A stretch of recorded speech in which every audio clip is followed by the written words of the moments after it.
Assalamualaikum everyone. In today's video, we are going to discuss about pharmacokinetics, and pharmacokinetics is the branch of pharmacology. So, in the previous lecture, we have discussed that what is the introduction, what is the definition, history, and the branches of pharmacology. And now we are going to discuss the two main branches of pharmacology. And the first main branch of pharmacology is pharmacokinetics. So pharmacokinetics is derived from two words. Pharmaco word is derived from pharmakon, Greek word, and it means drug. And kinetics is means movement. So in this branch, we are going to see how the drugs moves in our body. So now let's just start this lecture, and this chapter is taken from the Lippincott Illustrated Reviews, and now let's start this lecture. So this is the chapter number 1 from the Lippincott Illustrated Review book. So first, we are going to see the overview of all these things. So, pharmacokinetics react that how the body react in reaction to the drug. ठीक है कि आपकी body किस तरह से react करती है जब एक ड्रग एंटर होती है. ठीक है और फार्माकोडायनेमिक्स जो है ये इसकी सेकेंड ब्रांच है फार्माकोलॉजी की. और फार्माकोडायनेमिक्स में हम ये देखते हैं कि किस तरह से ड्रग इफेक्ट करती है बॉडी के ऊपर. ठीक है सो फार्माकोकाइनेटिक्स में ये 4 प्रोसेसेस होते हैं, 1 2 एंड 3 और 4. ये 4 प्रोसेस होते हैं. इसके बाद ड्रग हमारे फाइनल पे पहुंचती है. अगर आप इस सिर्फ सिंपल डायग्राम में देख लें तो सबसे पहले आप ड्रग देंगे. ठीक है किसी भी पेशेंट को ट्रीट करने के लिए आप एक ड्रग देंगे. सबसे पहले वो ड्रग जाएगी, एब्जॉर्ब होगी. ठीक है एब्जॉर्प्शन के बाद उसकी डिस्ट्रीब्यूशन होगी. डिस्ट्रीब्यूशन कैसे होगी, वो ब्लड में चले जाएगा. ठीक है और ब्लड पता है आपको कि पूरी बॉडी में सर्कुलेट करता है. तो इसका मतलब ये है कि जैसे ही ड्रग ब्लड के अंदर जाती है तो वो पूरी बॉडी के अंदर डिस्ट्रीब्यूट हो जाती है. उसके बाद जैसे ही वो ड्रग एक पार्टिकुलर टिश्यू के पास पहुंचेगी तो टिश्यू में जाके उसके ऊपर मेटाबॉलिज्म हो जाएगी. वो मेटाबॉलिज्म के अंदर चली जाएगा. उसके मेटाबॉलिज्म होने के बाद वो एंड में एलिमिनेट आउट हो जाएगा. मेटाबॉलिज्म का मतलब ये है कि उसने अपना इफेक्ट करना है. ठीक है एक ड्रग जिस इफेक्ट के लिए खाई जाती है. ठीक है फॉर एग्जाम्पल अगर मैं पेन किलर आपको दे रही हूँ तो वो पेन किलर मेटाबोलाइज हो जाने के बाद पेन को कम कर देगा. ठीक है पेन को बिल्कुल ख़त्म कर देगा, आपको रिलीफ देगा पेन से. उसके बाद वो एलिमिनेट आउट हो जाएगा. ठीक है सो ये एक बेसिक पूरा एक पाथवे मैंने आपको बता दिया है कि जिस तरह से ड्रग मूव करता है. ठीक है क्योंकि हमने फार्माकोकाइनेटिक्स में पढ़ना ही यही है कि ड्रग की मूवमेंट किस तरह है. और ड्रग की मूवमेंट का एक ये बेसिक पाथवे जो है वो मैंने आपको इस डायग्राम से एक्सप्लेन कर दिया है. और अगर आप इस चीज़ को पढ़ेंगे, इस पूरे पैराग्राफ को, इस पूरे ओवरव्यू को, तो इसमें सिर्फ यही चीज़ें लिखी हुई है जो मैंने आपको इस डायग्राम से समझाई है. ठीक है अच्छा सेकंड थिंग आती है रूट ऑफ ड्रग एडमिनिस्ट्रेशन. ठीक है अब ड्रग की रूट क्या है. ठीक है ड्रग ने किस रूट से जाना है. ये जो मैंने आपको पाथवे बताया है ये बहुत बेसिक चीज़ है. ठीक है अब हम इसको डिटेल से पढ़ने जा रहे हैं. तो अब हम देखेंगे कि पूरा फर्स्ट स्टेप से लेकर लास्ट स्टेप तक कौन से ऐसे सीरीज ऑफ स्टेप हैं जो मिलके इस रूट को बना रहे हैं. सो देखते हैं route of administration is determined by the property of drug. ठीक है ये डिपेंड करता है कि ड्रग की प्रॉपर्टी क्या है, ड्रग का साइज़ क्या है, ड्रग की सॉल्युबिलिटी क्या है, उसकी आयनाइजेशन पावर क्या है, उसकी डिफरेंट डिपोसिबिलिटी क्या है. तो ये ड्रग की एक प्रॉपर्टी है, उस पर डिपेंड करते हैं कि ड्रग किस रूट से जाएगी. वेदर हम उसको इंजेक्ट करेंगे या हम उसको ओरली टेक करेंगे, ये ड्रग की प्रॉपर्टी पे डिपेंड करता है. तो क्या होगा कि अब हमने कुछ मेजर रूट्स हैं वो डिस्कस करने हैं. पहला रूट है enteral route, parenteral route, topical route और कुछ अदर रूट्स. ठीक है ये 4 किस्म के आपके रूट्स आ जाते हैं. सो अब हम वन बाय वन एक को डिस्कस करेंगे इन सारे रूट्स को. सबसे पहले हमारे पास आता है एंट्रल रूट. ठीक है एंट्रल रूट के आगे फिर फर्दर कुछ रूट्स हैं जैसे ओरल रूट, एंटेरिक, एक्सटेंडेड, सबलिंगुलर और बुकल. सो इस तरह के इसके आगे फर्दर रूट्स आ जाते हैं. सो सबसे पहले एंट्रल रूट को देख लेते हैं. Enteral administration is the administering a drug bye mouth. यानी माउथ से जो आप ड्रग ओरली टेक करते हैं उसको रूट को हम एंट्रल रूट कहते हैं. एंट्रल वर्ड निकला ही एंटारिक सिस्टम से है और एंटारिक सिस्टम इंटेस्टाइन से इंटेस्टाइन को हम कहते हैं. तो यहाँ पर क्या हो रहा है कि हमारी ड्रग जब माउथ के ज़रिए से जाएगी तभी वो इंटेस्टाइन तक पहुंचेगी ना। तो इस तरह से ये इंटरनल पाथवे होता है जिसमें आप ये बिल्कुल सेफेस्ट और मोस्ट कॉमन और मोस्ट कन्वीनियंट मेथड है जिसके ज़रिए से हम आपको ड्रग देते हैं। वो ड्रग आपके अंदर स्वेलो होगी और फिर डिलीवर होगी और फिर वो अब्जॉर्ब होकर आपके ब्लड स्ट्रीम में चली जाएगी। ठीक है, ड्रग को आपने माउथ से खाया, माउथ से लेने के बाद स्वेलो किया, आगे उसके सारे यही रूट्स चलने हैं। ठीक है, आगे वो अब्जॉर्ब होगी, फिर डिस्ट्रीब्यूट होगी, फिर वो मेटाबलाइज होगी, फिर वो एलिमिनेट, आगे सारा प्रोसेस यही होगा। ठीक है, अब ओरली एडमिनिस्ट्रेशन वही है कि ओरली ड्रग आप दे रही हैं माउथ के ज़रिए से, लेकिन ओरली ड्रग्स के कुछ फ़ायदे हैं, कुछ नुकसान हैं। ठीक है, अब हम देखते हैं कि क्या फ़ायदे हैं इसके और नुकसान क्या क्या हैं। तो अगर हम ओरल ड्रग के फ़ायदे देखें तो एक चीज़ इसका फ़ायदा ये है कि किसी भी तरह की ड्रग हो, ठीक है, वेदर वो सिरप के फॉर्म में है, वो सॉलिड है, वो लिक्विड है, या वो सेमी सॉलिड है, वो जो भी है वो आप ऑलरेडी टेक कर सकते हैं। ठीक है, वेरियस फॉर्म में हो ड्रग ले सकते हैं।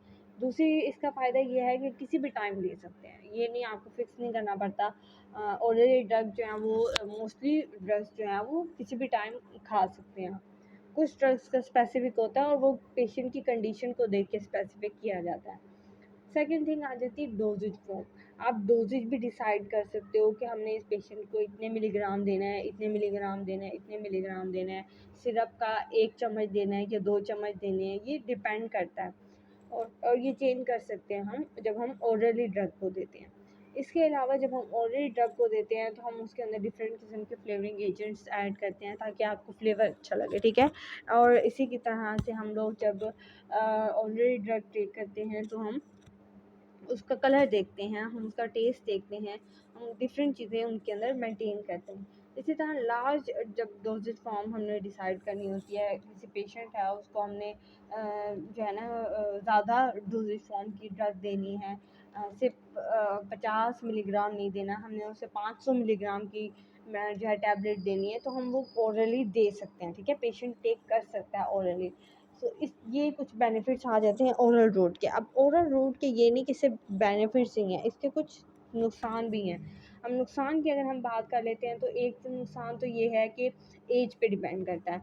अगर एक बेबी है वो बहुत छोटा है तो वो ऑलरेडी अभी स्वेलो नहीं कर सकता। ठीक है, तो हम उसको ऑलरेडी ड्रग नहीं दे सकते। इसके अलावा अगर किसी पेशेंट को जीआईटी का प्रॉब्लम है, यानी उसकी स्टमक में, उसके इंटेस्टाइन में कोई प्रॉब्लम चल रहा है, तो हम उसको ड्रग नहीं दे सकते क्योंकि वो अब्जॉर्ब ही नहीं होगी। इसी तरह अगर कोई पेशेंट अनकॉन्शियस है, ठीक है, वो अपने होश में नहीं है, तो हम उसे भी ऑलरेडी ड्रग नहीं दे सकते। इसके अलावा कोई ड्रग है उसका टेस्ट बहुत गंदा है और हम उसका टेस्ट सही भी नहीं कर रहे हैं, हम जितने मर्जी फ्लेवरिंग एजेंट डाल दें उस ड्रग का टेस्ट सही नहीं हो रहा है, तो हम वो भी ड्रग पेशेंट को नहीं दे सकते क्योंकि पेशेंट पसंद ही नहीं करते ऐसी ड्रग को खाना। वो अच्छी टेस्ट वाली ड्रग को लेना पसंद करते हैं। ठीक है, सो ये इसके कुछ बेनिफिट्स हैं और कुछ डिसएडवांटेजेस थे। अब हम देखते हैं इंटायरिक कोटेड प्रिपरेशन। ठीक है, अब इसकी मैं सिंपल सी आपको एग्जांपल देती हूँ। यहाँ पर कम्प्लेक्स वर्ड्स में लिखा हुआ है, मैं आपको सिंपल उर्दू में समझाऊंगी। ठीक है, तो फिर आप लोग जो है अपनी भी इंग्लिश बना के इसको लिख सकेंगे। सो इंटायरिक कोटेड प्रिपरेशन का मतलब ये है कि कुछ ड्रग्स होती हैं जो आपके स्टमक में जाके हम चाहते हैं कि वो आपके स्टमक में जाके अब्जॉर्ब ना हो, हम चाहते हैं कि वो आपके स्मॉल इंटेस्टाइन में जाए। ठीक है, कुछ ड्रग है वो आपके स्मॉल इंटेस्टाइन को जाके उसने ट्रीट करना है। ठीक है, अगर वो स्टमक के अंदर ही एब्जॉर्ब हो जाएगी तो वो स्मॉल इंटेस्टाइन पे इफेक्ट नहीं कर सकेगा। इसलिए हम क्या करते हैं, उसके ऊपर एक इंटायरिक कोट चढ़ाते हैं। इंटायरिक कोट किस तरह से चढ़ाते हैं, जिस तरह ये एक ड्रग है फॉर एग्जांपल, और मैं इसके ऊपर इंटायरिक कोट इस तरह से चढ़ाऊंगी कि मैं इसके ऊपर इस तरह की कवरिंग दे दूँगी। इसे हम कहते हैं इंटायरिक कोट चढ़ा देना। इस इंटायरिक कोट का फ़ायदा ये होता है कि ड्रग जो है वो आपके स्टमक के एसिड का उस पर कोई इफेक्ट नहीं पड़ेगा। ठीक है, क्योंकि इंटायरिक कोटिंग ये एक ऐसा केमिकल है, इंटायरिक कोटिंग एक ऐसा केमिकल है जो कि इन्वेलप बना लेता है, ड्रग को एक प्रोटेक्ट करता है स्टमक के एसिड से, क्योंकि हमने स्टमक के जो गैस्ट्रिक एसिड है उससे हमने ड्रग को बचाना है और उसको स्मॉल इंटेस्टाइन में सेफली लेके जाना है।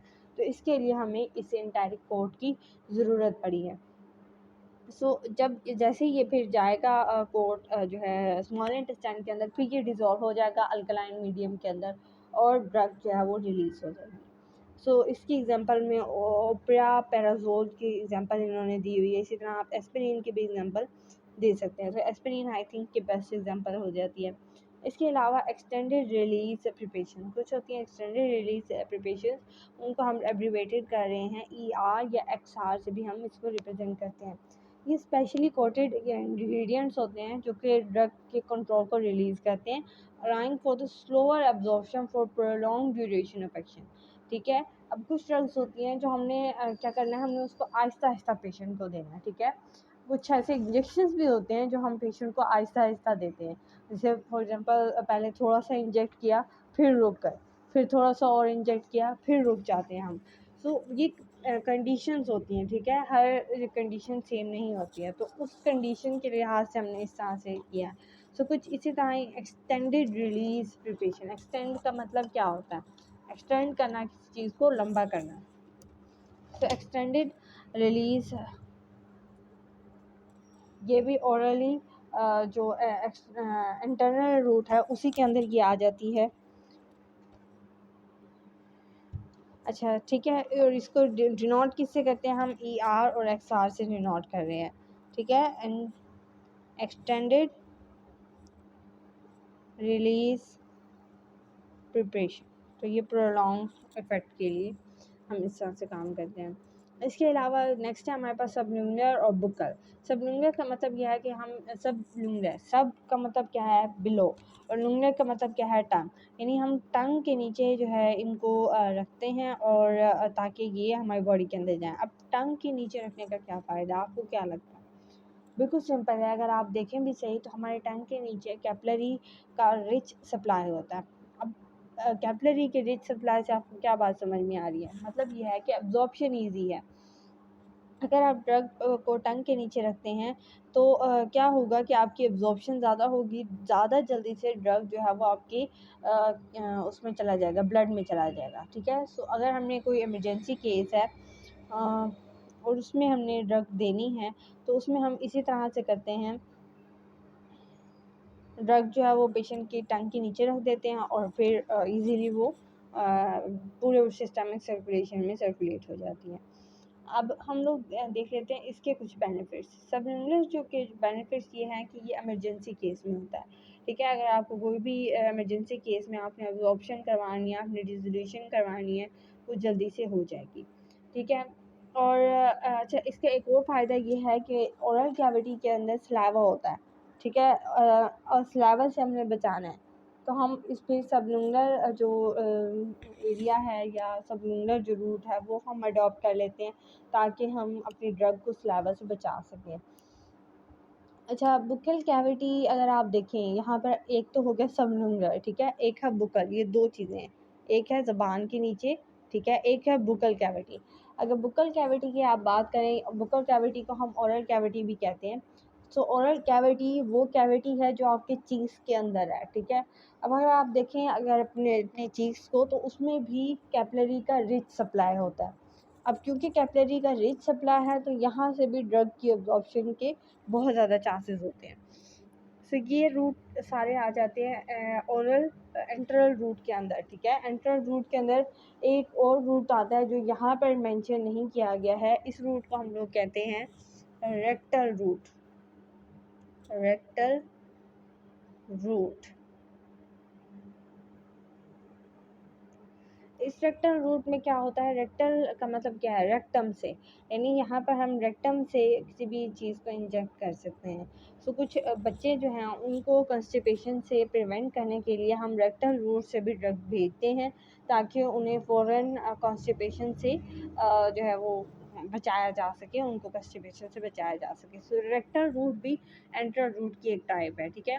तो अब आप लोग देख सकते हो कि एंट्रल रूट की कितनी टाइप्स आ गई हैं। एक उनकी ओरल टाइप आई है। ओरल टाइप के अंदर इंटेरिक कोटिंग वाली भी इंटेरिक कोटिंग वाली सबसे पहले, फिर दोबारा एक्सटेंडेड रिलीज जिनको हम स्लोअर जो है वो रिलीज़ करवाते हैं, और तीसरी जो एक एंट्रल की टाइप ये हो गई ओरली, और दूसरी टाइप है सबलिमिनल और बुक्कल कैविटी वाली। ठीक है। सो ये सारी टाइप्स आ जाती हैं। बुक्कल कैविटी की भी मैंने आपको बता दिया, इमरजेंसी केस में ये सारी चीज़ें हो सकती हैं, और इसका डिसएडवांटेज ये है कि ये सलाइवा को ये ड्रग जो है वो बियर नहीं कर पाती है। अगर रेक्टल रूट की बात करें तो वो ज़ाहिर बात है कि चाइल्ड में तो हो सकता है, बट अडल्ट के केस में रेक्टल रूट के ज़रिए से ड्रग देना I think this is not possible. So rectal root का ये डिसएडवांटेज है। और बुक्कल और कैविटी का तो आई थिंक के नहीं है कोई भी, इसका एडवांटेजेस ही हैं। अच्छा, दूसरा रूट आता है पेरेंटल। अब पेरेंटल का मतलब क्या है, इसको तोड़ के देखते हैं। पेरेंट, पेरेंट PAR, पेरेंट का मतलब होता है अधर, अधर, ठीक है। और एंट्रल का मतलब वही एंट्रल रूट जो हम पीछे पढ़ के आए हैं, एंट्रल रूट।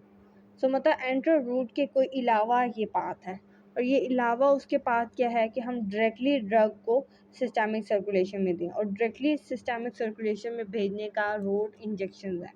सिंपल अगर मैं आपको एग्जांपल दूं, तो अगर आपने फ़ौरन कोई इमरजेंसी केस है और आपने देनी है ड्रग, तो आप वो उस रूट को देख सकते हैं। यहाँ पर आप लोग देख सकते हो कि ओक्यूलर एक रूट दिखाया गया। ओक्यूलर एक अदर रूट है जिसमें आप आइस के अंदर जो है, यहाँ पर आप लोग देख सकते हो कि उन्होंने दिखाया हुआ है कि वो आइस के अंदर आई ड्रॉप्स डाल रहे हैं, ठीक है। ऑप्टिक जो है ये एयर के ड्रॉप्स हैं, और आप देख सकते हो कि वो कानों में डाले जाते हैं, ये अदर रूट्स हैं। इनहेलेशन, इनहेल कर रहा है वो नेज़ल कैविटी के ज़रिए से। ये तीनों जो हैं ये अदर रूट्स हैं, ये भी मैंने आपको पढ़ाने हैं। ओरल रूट मैं आपको पढ़ा चुकी हूँ, सबनुंगल और बुकल कैविटी के रूट्स मैं आपको पढ़ा चुकी हूँ। अब हम पेरेंटल को डिस्कस करने वाले हैं, और पेरेंटल में सबसे पहले आईवी जो है वो आपको इंडिकेट करता है इंट्रावेनस इंजेक्शंस को। यहाँ पर आप लोग देख सकते हो कि ये इंजेक्शन को लग रहा है इंट्रावेनस लग रहा है, और आप लोग देख रहे हो कि डायरेक्ट ये जो ड्रग है ये बॉडी के ब्लड के अंदर जा रही है। इसी तरह यहाँ पर ड्रिप है इंट्रामस्कुलर या सबक्यूटेनियस। तो यहाँ पर आप लोग देख सकते हो कि टॉपिकल ये और मेथड है, एपिड्यूरल भी। और रेक्टल में आप लोग देख सकते हो कि यहाँ पर रेक्टल में जो है वो इंजेक्ट किया जाता है ड्रग को, और रेक्टल रूट बन जाता है, ठीक है। अब हम जो बाकी हमने डिस्कस रूट नहीं किया है, हम अब उनको डिस्कस करने वाले हैं। पेरेंटल रूट का मैंने आपको बताया है। अब उन्होंने एग्जांपल दिया, फॉर एग्जांपल हेपेरिन की। हेपेरिन जो है वो अनस्टेबल होता है आपके जीआईटी ट्रैक के अंदर। तो इसी तरह इंसुलिन की भी उन्होंने एग्जांपल दिया है कि वो जो है उसको हम पेरेंटल एडमिनिस्ट्रेशन यानी इंजेक्शन के ज़रिए से देते हैं, हम उसको ऑरली नहीं दे सकते, ठीक है, क्योंकि वो अनस्टेबल है, ठीक है, जीआईटी में वो जा ही नहीं सकता है। इसी तरह parenteral administration is also use if the patient is unable to take the oral medicine, यानी अगर पेशेंट अनकॉन्शियस है, तो मैंने आपको पहले भी बताया कि वो ओरल ड्रग नहीं ले सकता है, तो तब हम उसको इंजेक्शन के ज़रिए या किसी भी और तरीके से या पेरेंटल रूट के ज़रिए से ड्रग जो है वो पहुँचाते हैं, ताकि उसको ट्रीट कर सकें जल्दी से जल्दी। In addition, parental routes have highest bioavailability and no subjects of to pass the metabolism of harsh GIT environment। तो वो कह रहे हैं कि क्योंकि उससे क्या हो रहा है कि उनको हार्श जो इन्वायरमेंट है जीआईटी ट्रैक का, उससे वो पास नहीं होंगे, क्योंकि आप लोगों को पता है कि जीआईटी ट्रैक के अंदर बहुत सारे केमिकल्स इन्वॉल्व होते हैं, और वो केमिकल्स से ड्रग को अगर हमने बचाना है, एक ड्रग है जो उन केमिकल्स को बर्दाश्त नहीं कर सकता है, तो उसको बचाने के लिए हम भी इस तरह का रूट दे सकते हैं। Parental administration is provided most control over the actual dose of drug delivered to the body.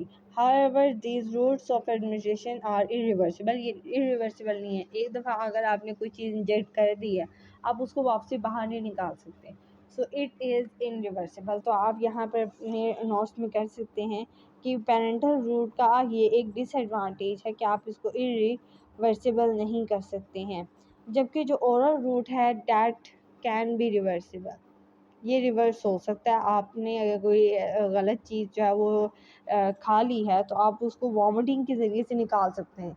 ऐसा होता है कि अगर किसी पेशेंट ने जो है सुसाइड करने के लिए पॉइज़न किया है, तो हम उनको वॉमिटिंग करवाते हैं या ऐसी मेडिसिन देते हैं जिससे वॉमिटिंग हो, या इस तरह उनके पेट के ऊपर ज़ोर से वो हाथ को रखते हैं ताकि उनको वॉमिट आए, और वो जो पॉइज़न जो उन्होंने लिया है वो बाहर निकल आए, ठीक है।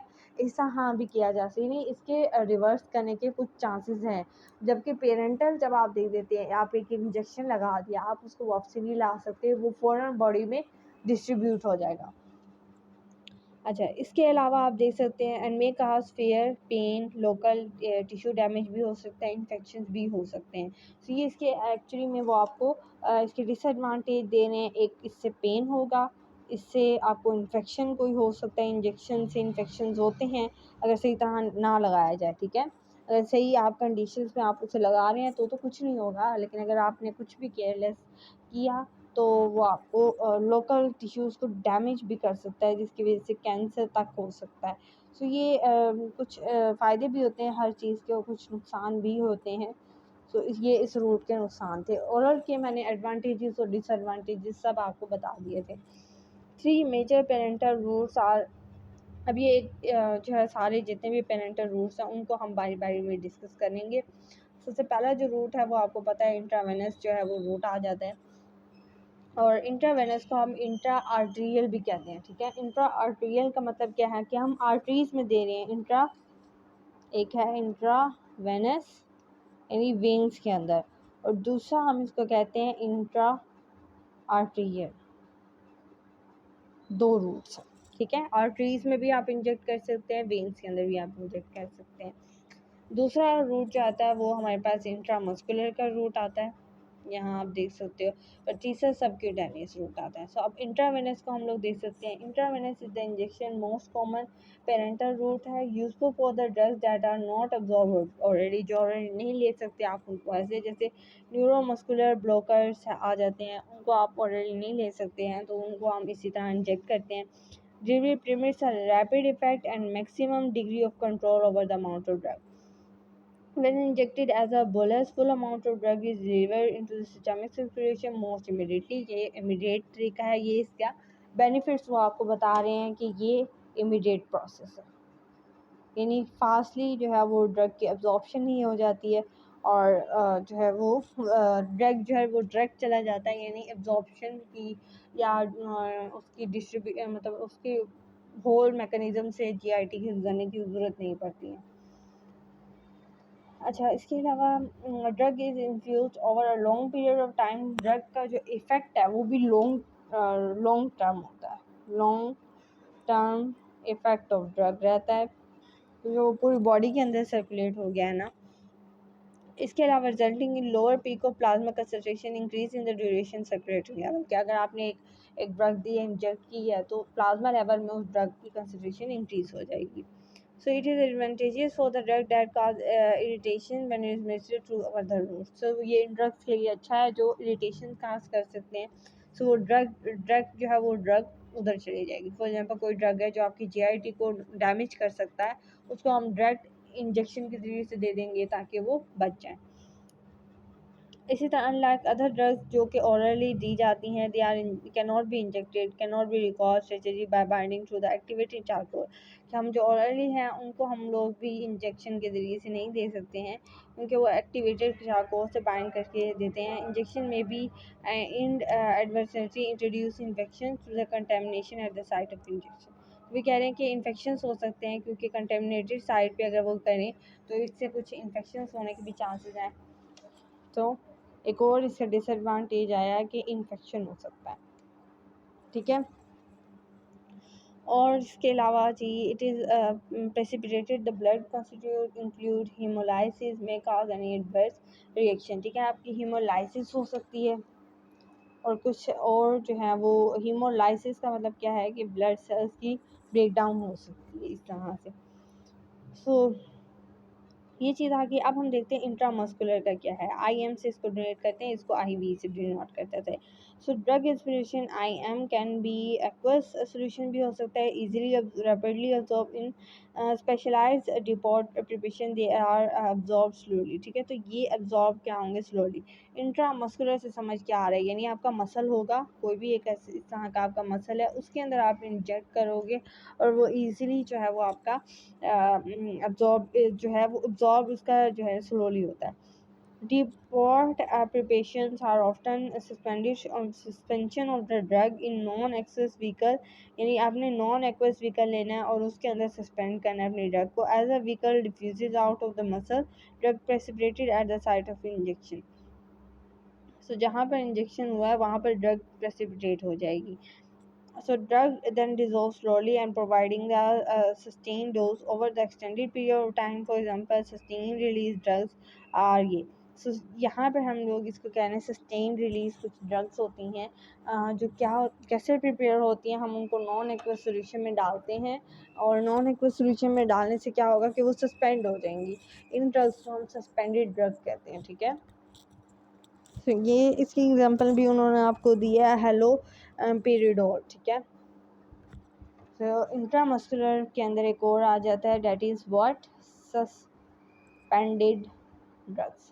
एक थी एक्सटेंडेड ड्रग्स जो हमने ओरल रूट के अंदर पढ़ी थी. ये है सस्पेंडेड ड्रग्स जिनको आप लॉन्ग कैरियो में आप इनको क्या करेंगे, नॉन एक्वस सोल्यूशन के अंदर डालेंगे और साथ आप क्या करेंगे, इसको सस्पेंड करेंगे. ठीक हो गया, और इसकी एग्जांपल भी आप देख सकते हैं. अब आ गया सबक्यूटेनियस. सबक्यूटेनियस का मतलब क्या है, यानी like IM injection, subcutaneous injection also provide absorption via the simple diffusion. Simple diffusion होगी slower than the IV route. IV route से स्लोअर है बट सिंपल डिफ्यूजन होगी इनकी. IV injection minimise the risk of haemolysis. तो यहाँ पे जो है ये इंजेक्शन के जो इंट्रावेनस इंजेक्शन जब हम लगाते हैं उसकी इन्फेक्शंस को ये कम करता है हमारे पास, लेकिन ये स्लोअर है देन IV से. ठीक है, और हीमोलाइसिस के इन्फेक्शन या हीमोलाइसिस के केस को ये कम करता है. इससे थ्रोम्बोसिस एसोसिएटेड इंजेक्शन में provide constant slow and sustained effect. Slow भी है, कांस्टेंट भी है, सस्टेनिंग इफेक्ट दे रहा है. Route should not be use with the drug that cause irritation. So irritation drug can not be use. ठीक है, अच्छा मस्कुलर में जो या इंट्रावेनस इंजेक्शंस में हम क्या कर रहे थे, इरिटेंट ड्रग्स भी यूज़ कर रहे थे, बट यहाँ पे इरिटेंट ड्रग यूज़ नहीं हो रही because severe pain and necrosis में अकर. तो इस तरह की कंडीशन भी आ सकती हैं. सबक्यूटेनियस वेज में हम इंसुलिन और हेपरिन. ठीक है, ये दो ड्रग्स हैं. इंसुलिन, इसकी एग्जांपल में आप लोग लिखोगे पहली ड्रग और दूसरी ड्रग. पहली ड्रग है इंसुलिन और दूसरी है हेपरिन. ये दो ड्रग्स हैं जो आप इसी रूट के ज़रिए से दे सकते हो. नेक्स्ट में यहाँ पर आप लोग देख सकते हो कि यहाँ पर सबक्यूटेनियस इंजेक्शन जो है वो दिया जा रहा है डीप डर्मल स्किन में. ठीक है, अंडर द स्किन. ये डर्मल पार्ट जो होता है, एक है एपिडर्मल पार्ट. ये वाला एपिडर्मल पार्ट, यहाँ तक एपिडर्मल पार्ट होता है. ये इस जहाँ तक मैं ये लगा रही हूँ, इसके नीचे जो जो ये वाला पार्ट है, ये जो ब्लैकिश है जिसको मैंने अब हाईलाइट किया है, ये होता है डर्मल पार्ट. और इस डर्मल पार्ट में आप इंजेक्शन दोगे. अब ये इंट्रामस्कुलर इंजेक्शन दिया जा रहा है जो बिल्कुल 90 डिग्री के लेवल में है और वो बिल्कुल डीप मसल्स में दिया जा रहा है. ये जो इसके नीचे ये है, ये मसल्स है, ये जिसको मैं अब पूरा फिल कर रही हूँ, ये मसल्स थे.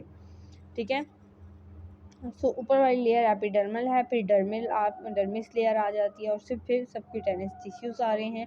और ये जो लेयर है, ये इंजेक्शन है सबक्यूटेनियस इंजेक्शन, ये सबक्यूटेनियस लेयर में, ये सारी सबक्यूटेनियस लेयर है, इसके अंदर जा रहा है. और इंट्रामस्कुलर इंजेक्शन इसकी मस्कुलर में जा रहा है. अच्छा आप ये नोट करें कि इंट्रामस्कुलर इंजेक्शन का एंगल देखें, पूरा 90 डिग्री है, बिल्कुल स्ट्रेट करके वो डालते हैं. जबकि सबक्यूटेनियस जब इंजेक्शन दे रहे हैं तो हमने 45 डिग्री का एंगल लगाया है. ये आप 45 डिग्री आप देख सकते हो और ये 90 डिग्री आप देख सकते हो. ठीक है, सो ये एंगल्स भी आप अपने जहन में रख सकते हैं. सो ये हो गया हमारे पास पेरेंटल रूट. अब हम देखते हैं कुछ अदर रूट्स. ठीक है, मैंने आपको कहा था एक एंट्रल रूट है, एक पेरेंटल रूट है, कुछ अदर रूट्स हैं. अब अदर रूट्स में क्या आता है, सबसे पहले ओरल इन्हेलेशन. इन्हेलेशन कहाँ से होगी, जारी बात है आपको पता है कि उन नेज़ल रूट से. ओरल इन्हेलेशन जो है ये रूट है, ओरली भी हो सकता है, नेज़ल भी हो सकता है. ये ओरल कैविटी से भी आप सांस ले सकते हैं. ठीक है, और आप नेज़ल कैविटी से भी ले सकते हैं, लेकिन नेज़ल कैविटी से ज़्यादा रैपिड डिलीवरी हो जाती है क्योंकि लार्ज सरफेस एरिया होता है और म्यूकस मेम्ब्रेन होती है. सो रेस्पिरेटरी ट्रैक्ट और पल्मोनरी एपिथेलियम में जाता है. Drug effect almost rapid as those of IV bolus. So drug or gases that are gases, for example anaesthetic जो हैं वो गैसेस के फॉर्म में होते हैं. Those are disperse in aerosol and respiratory via the inhalation. बाद anaesthesia जो है एरोसोल से मिला के इनहेलेशन के ज़रिए से भी दी जाती हैं. These routes is effective and convenient होते हैं और ये रेस्पिरेटरी डिसऑर्डर से बचाते हैं हमें, ठीक है। जैसे ड्रग है फॉर एग्जांपल जो इन्हेलेशन की ज़रिए से आपके ब्रोंक्योस डायलेटर हो गए हैं, यानी आपके ब्रोंक्यो डायलेट हो चुके हैं, तो उसके ज़रिए से हम लोग एल्बिट्रॉल, कोर्टिकोस्टेरॉइड्स वगैरह इसी तरह से ही हम आपके इन्हेलेशन के ज़रिए से देते हैं, ठीक है। इसी तरह अगर अस्थमा के कोई पेशेंट आ गया है तो हम उसको अस्थमा के लिए इन्हेलर्स देते हैं, जिसकी वजह से वो अपने आप को ट्रीट आउट करते हैं। इसका नेज़ल इन्हेलेशन यह है कि सिर्फ नेज़ल कैविटी से, नोज़ से आप लेंगे, और इसमें डिफरेंट किस्म के स्टेरॉइड्स आ जाते हैं एंड डिप्रेसिन, इन तरह की जो डायबिटीज इंसिपिडस या अस्थमा को ट्रीट करने के लिए आप नेज़ल इन्हेलेशन का यूज़ करेंगे। इसके बाद आते हैं इंट्राथीकल, इंट्रावेंट्रिकुलर, ठीक है। इंट्राथीकल भी हम इसको कहते हैं और इंट्रा वेंट्रिकुलर। वेंट्रिकुलर का क्या मतलब होता है? वेंट्रिकुलर का वर्ड जब भी यूज़ किया जाता है तो वो ब्रेन के लिए यूज़ किया जाता है, क्योंकि ब्रेन्स के अंदर 4 वेंट्रिकल्स होते हैं। अब ब्लड ब्रेन बैरियर जो है वो आपको पता है कि प्रिवेंट करता है ड्रग्स की कुछ एब्जॉर्प्शन में सेंट्रल नर्वस सिस्टम के अंदर, ये मैं आपको पहले भी पढ़ा के आई हूँ। सो उसके लिए ड्रग क्या किया जाता है, ड्रग को इंट्रोड्यूस करवाया जाता है डायरेक्टली सेरेब्रोस्पाइनल फ्लूइड के अंदर, यानी आप कुछ सेरेब्रोस्पाइनल फ्लूइड लेंगे, उसके अंदर ड्रग को अब्जॉर्ब करवाएंगे और फिर वापसी जो है ड्रग आप अपनी बॉडी के अंदर सेंड आउट कर देंगे। सो इस तरह के रूट को आप कहते हैं इंट्राथेकल या इंट्रावेंट्रिकुलर रूट। बट आप लोगों को पता है कि ये बहुत डेंजरस रूट है, क्योंकि इसके ज़रिए से पेन बहुत ज़्यादा होता है। अब हम देखने जा रहे हैं टॉपिकल रूट। टॉपिकल एप्लीकेशन आती है कि हमने डिज़ायर्ड ड्रग को स्किन के ऊपर अप्लाई करना है। फॉर एग्जांपल आपको कोई भी फंगल इन्फेक्शन हुआ है, ठीक है। फंगल इन्फेक्शन के केस में आप लोग क्या करोगे, सिंपल कोई भी आप एंटी फंगल जो है वो क्रीम लोगे और उसको अपने आप ऊपर कर लोगे, मतलब पेस्ट को अप्लाई कर दोगे। इस तरह कोई भी ऑर्नामेंट ले सकते हो वो आप अप्लाई कर सकते हो, इसको हम कहते हैं टॉपिकल रूट। फिर वो जो क्रीम होगी, ऑर्नामेंट होगी, वो आपकी स्किन में अब्जॉर्ब हो जाएगी, वो फिर ब्लड में चली जाएगी और ब्लड में जाने के बाद आपको पता है कि सारा काम हो जाता है। फिर ट्रांसडर्मल की बात करते हैं, तो यहाँ पर क्या हो रहा है, डर्मल से गुजर रहा है, ट्रांसडर्मल यानी थ्रू डर्मल।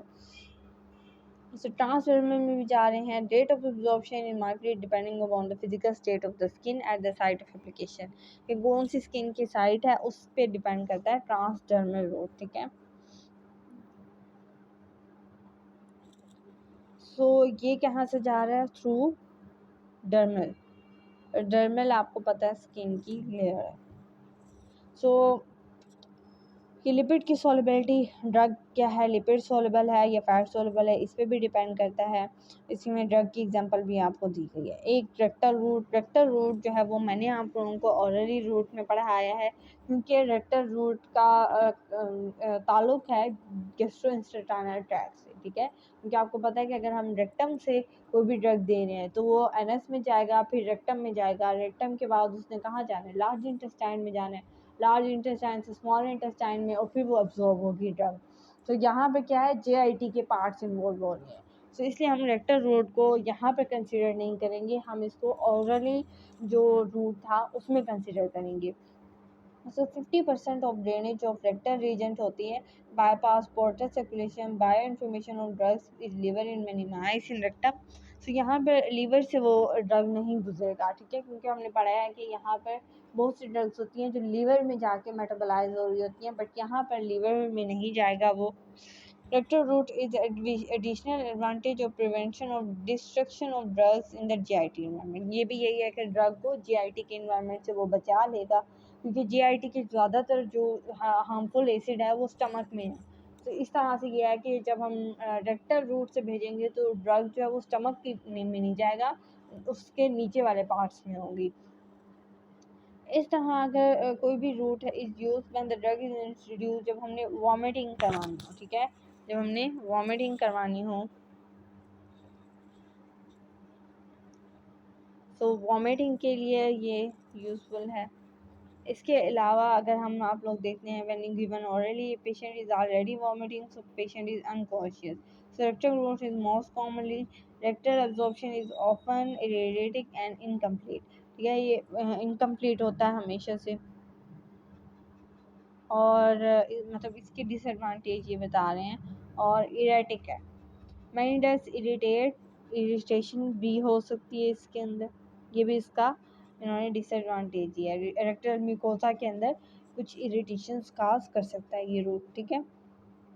अब आप लोग ये देख सकते हो कि यहाँ पर आपको एक पूरा टेबल दिखाया गया है जिसमें बताया गया है कि ओरली में किस तरह से एब्जॉर्प्शन है, इसके एडवांटेजेस डिसएडवांटेजेस, ये सब के एडवांटेज और डिसएडवांटेज दिए हुए हैं, ठीक है। अब एब्जॉर्प्शन का जो पैटर्न है वो मैं डिस्कस नहीं करूँगी क्योंकि मैं आपको बता के आई हूँ पहले ही।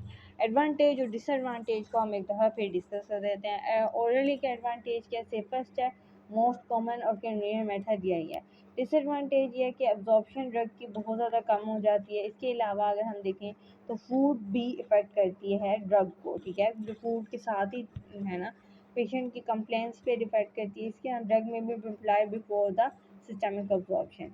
अच्छा, इंट्रावेनस की बात करते हैं तो अनस्टेबल फॉर ऑयली सब्सटेंसेस, ठीक है।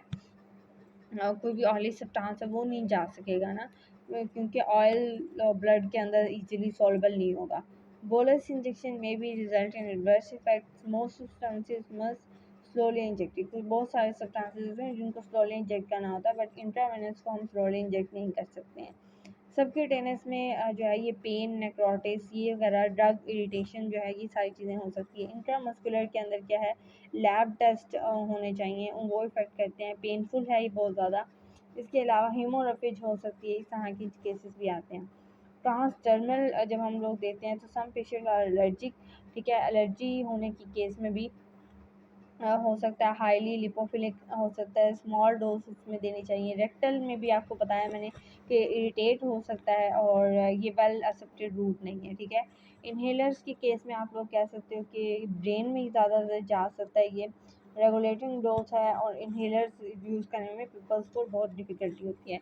सबल्यूंगेट के केस में मैनी काइंड ऑफ ड्रग्स हैं जिनको लिमिट है, स्मॉल डोज में लेना चाहिए, और ये है, ठीक है। अच्छा, और अगर हम इसके एडवांटेज की बात करें तो इंट्रावेनस में इमीडिएट इफेक्ट आ रहा है, लार्ज वॉल्यूम है, इरिटेटिंग सब्सटेंस के लिए भी सूटेबल है इमरजेंसी सिचुएशन के लिए। यहाँ पर स्लो ड्रग रिलीज होती है और पूरली सूटेबल सब्सटेंसेस के लिए है ये। ड्रग का वॉल्यूम मॉडरेट होता है, ऑयली के लिए सब्सटेंसेस के लिए भी है, बाईपास फर्स्ट इफेक्ट, पेनलेस है, ये सारी चीज़ आ जाती है। इसका भी यही है, वॉमिटिंग भी काज कर रहा है रेक्टल वाला। इन्हेलेशन की बात करते हैं तो ये आइडियल है गैसेस, अगर आपने कोई गैस देनी है, dose can be titrated, dose को हम फिक्स कर सकते हैं। इसके अलावा यहाँ पर अगर हम देखें तो डिस्ट्रक्शन ऑफ स्टमक एसिड से बच जाता है। इसके अगर अगर हम बताएं पीएच ऑफ स्लाइवा का इफ़ेक्ट जो है वो इसके ऊपर नहीं हो, स्मॉल होता है मतलब, और मेकास इमीडिएट इफ़ेक्ट, ठीक है। अच्छा, नेक्स्ट में उन्होंने बताया हुआ है कि किस तरह से ड्रग की अब्जॉर्प्शन हो रही है। अब्जॉर्प्शन ड्रग की बिल्कुल सिंपल हो रही होती है, कुछ टाइप्स हैं, यानी पैसिव डिफियन होगी। पैसिव डिफियन आपको पता है कि हायर कंसनट्रेशन से लोअर कंसनट्रेशन की तरफ ड्रग का मूव करना पैसिव डिफियन करवाता है।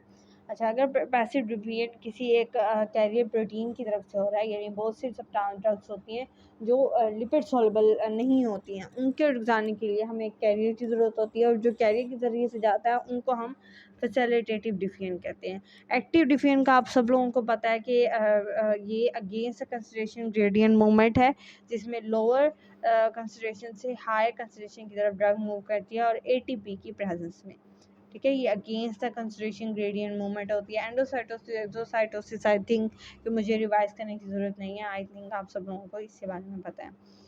इसके अलावा एब्जॉर्प्शन जो है वो भी इफ़ेक्ट करती है बॉडी के ऊपर, ये सारा कुछ जो है वो आप लोगों को पता है। मैं एक दफ़ा फिर आपको जल्दी से ये रिवाइज़ करके बता देती हूँ। हमेशा जो ड्रग है ना वो वीक एसिड या वीक बेस की तरह से होती है, ठीक है। अब आप देख सकते हैं कि अगर हम वीक एसिड कोई ड्रग है तो वो ईज़िली जाके एब्ज़ॉर्ब होगी एसिडिक मीडियम में, ठीक है, क्योंकि उसको सूट वही करेगा। और अगर एक वीक बेस आपने ड्रग बनाई है तो वो बेसिक मीडियम में जाके जल्दी एब्ज़ॉर्ब होगा।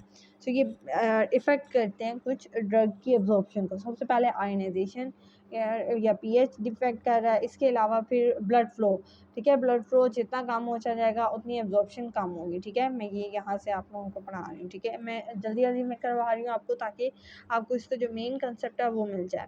टोटल सर्फिस एरिया की बात अगर हम करते हैं तो जितना ज़्यादा टोटल सर्फिस एरिया, जितना ज़्यादा होगा एब्जॉर्प्शन उतनी ज़्यादा होगी, जितना कम होगा उतनी कम होगी एब्जॉर्प्शन। इसके अलावा नेक्स्ट आप देख सकते हो कॉन्टैक्ट टाइम, कि जितना ड्रग आपका जो है मेम्ब्रेन के साथ इन टच रहेगा उसके एब्जॉर्प्शन के चांसेस उतने ज़्यादा होंगे। ठीक है, जितना वो फासले पे होगा एब्जॉर्प्शन नहीं हो सकेगी। ठीक है, कॉन्टैक्ट टाइम को अगर हम लोग देखते हैं तो ये एक मेम्ब्रेन है। अगर ड्रग आपकी इस मेम्ब्रेन के करीब है तो उसका डिफ्यूज़ होने के चांसेस ज़्यादा हैं। अगर वो ड्रग इतने फासले पे है तब उसका यहाँ से पास होना ज़रा डिफ़िकल्ट है। तो ये इसको कहते हैं हम लोग कॉन्टैक्ट टाइम। इसके अलावा बायोअवेलेबिलिटी, जितना ज़्यादा रेट होगा ड्रग के एडमिनिस्ट्रेशन का सिस्टमिक न्यूक्लिएशन में वो ज़्यादा जाएगा। अच्छा, उसके अलावा कुछ फैक्टर्स हैं जो इफ़ेक्ट कर रहे हैं। नेक्स्ट आ जाता है हमारे पास ड्रग की डिस्ट्रीब्यूशन। ठीक है, सो हम ड्रग की एब्जॉर्प्शन को आई थिंक हम लोग डिस्कस कर चुके हैं, और हमने देखा कि किस तरह से और कौन कौन से रूट्स हैं जहाँ से हम ड्रग अब्जॉर्ब हो रही है। इसके अलावा हम लोगों ने इसके जो फैक्टर्स हैं वो भी हम लोगों ने देखे, और कौन कौन से रूट है जिससे ड्रग जो है वो एडमिनिस्टर हो सकती है, हमने उनको डिस्कस किया। सो ये हमारा चैप्टर नंबर 1 जो है वो अभी हमारा थोड़ा सा रहता है, बट हमने इसका तकरीबन हाफ चैप्टर जो है वो डिस्कस कर चुके हैं। आई थिंक आज के लिए इतना ही काफ़ी है। मिलेंगे अगले लेक्चर में, तब तक के लिए अल्लाह हाफिज़। सब्सक्राइब ज़रूर कर दीजिएगा वीडियो को, बेल आइकन ज़रूर प्रेस कर दें, और अगर वीडियो अच्छी लगी हो तो अपने फ्रेंड्स और फैमिली से भी ज़रूर शेयर किया जाएगा। मिलेंगे अगले लेक्चर में, तब तक के लिए अल्लाह हाफिज़।